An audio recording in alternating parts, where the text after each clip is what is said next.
The Open Window by Saki। Frampton Nuttall नाम का एक आदमी घबराहट से पीड़ित था। वो अपने इलाज के उद्देश्य से देहात में एक शांत स्थान पर जाता है। वहां वह एक पारिवारिक मित्र से मिलने जाता है। उसके घर में उसे एक 15 वर्षीय लड़की मिलती है जो उसे कहती है कि मेरी आंटी कुछ ही देर में नीचे आ जाएंगी, तब तक आपको मुझे झेलना पड़ेगा। फ्रैम्पटन उस युवती को खुश करने के लिए कुछ कहना चाहता है ताकि उसकी आंटी की भी महत्ता कम ना हो।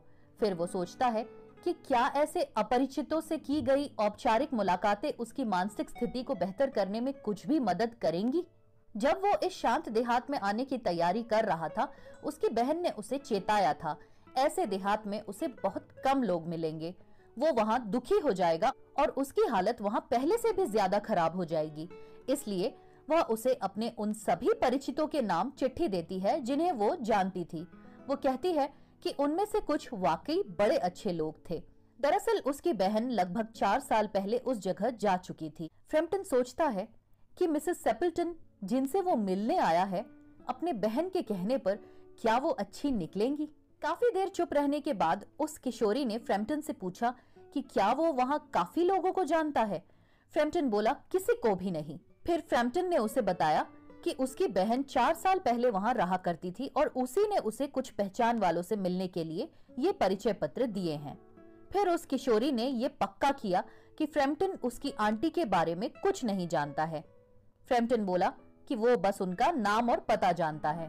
फ्रैम्पटन सोच रहा था कि कहीं मिसेस सेपल्टन विधवा तो नहीं है, पर उस कमरे में फ्रैम्पटन को ऐसा कुछ आभास हो रहा था जैसे वहां पुरुष रहते हों। तभी वो किशोरी बोली, 3 साल पहले ये दुखद घटना घटी। फ्रैम्पटन ने आश्चर्य से पूछा, दुखद घटना? ऐसी शांत जगह पर ऐसी बातें सुनने में भी अजीब लग रही थी।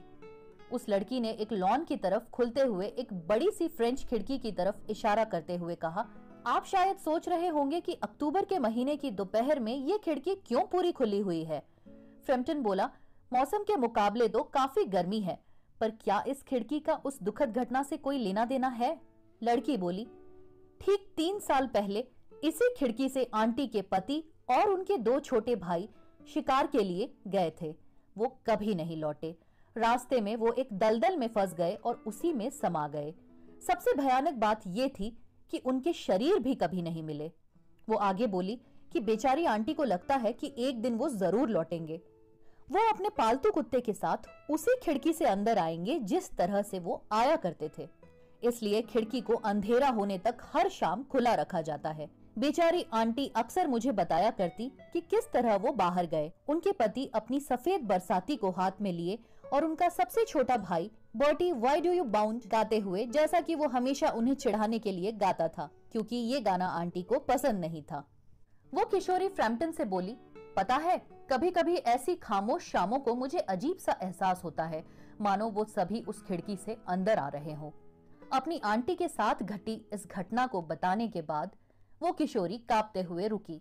इतने में मिसेस सेपल्टन ने कमरे में प्रवेश किया और देर से आने के लिए माफी मांगी। फिर वो बोली, आशा है वेरा ने आपका ध्यान रखा। फ्रैम्पटन ने कहा, हाँ, ये काफी दिलचस्प है। फिर आंटी बोली कि वो खिड़की खुली है तो आपको कोई तकलीफ तो नहीं? मेरे पति और भाई शिकार से सीधा घर लौटेंगे और वो हमेशा यहीं से अंदर आते हैं। वे लोग आज दलदल में पक्षियों का शिकार करने गए हुए हैं, इसलिए वो मेरे गलीचे अपने जूते के कीचड़ से गंदे कर देंगे। सारे आदमी एक जैसे ही होते हैं ना? फिर वो शिकार और पक्षियों की कमी और सर्दियों में बतख मिलेगी कि नहीं, ये सब बातें करती रही। फ्रैम्पटन के लिए ये सब काफी डरावना था। उसने एक कम भयानक विषय की तरफ बात मोड़नी चाही, पर पूर्ण रूप से सफल नहीं हुआ। उसे ये एहसास हो चला था कि मिसेस सेपल्टन उसकी तरफ विशेष ध्यान नहीं दे रही हैं। उनका सारा ध्यान तो उस खुली खिड़की और लॉन पर केंद्रित था। ये बड़ा ही दुर्भाग्यपूर्ण संयोग था कि वो ऐसे समय उनसे मिलने आया था। फ्रैम्पटन बोला, डॉक्टर ने उसे पूर्ण आराम करने की सलाह दी थी। उसे मानसिक उत्तेजना से बचना था और ऐसा कोई काम नहीं करना था जिसमें काफी ज्यादा शारीरिक शक्ति की आवश्यकता हो। फ्रैम्पटन को असल में ये भ्रम था कि अजनबी लोगों की दिलचस्पी उसकी बीमारियों और कमजोरियों में थी।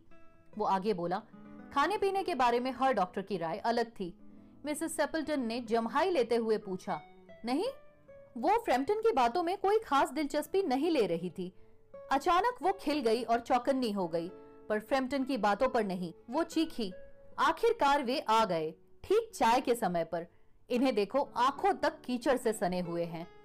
फ्रैम्पटन को भय लगा। वो उस लड़की की तरफ मुड़ा, चेहरे पर मिसेस सेपल्टन के लिए सहानुभूति के भाव लिए। वो लड़की उस खुली खिड़की से बाहर ताक रही थी। उसकी आंखों में डर था। एक अनजाने भय से आशंकित होकर फ्रैम्पटन अपनी सीट पर घूमा और उसने उस खुली खिड़की की तरफ देखा। सांझ के धुंधलके में उसे 3 आकृतियां लॉन से होकर उस खिड़की की ओर आती दिखाई दी। उन सभी के पास बंदूकें थी और एक के कंधे पर एक सफेद कोट टंगा हुआ था। भूरे रंग का एक थका हुआ कुत्ता उनके साथ साथ आ रहा था।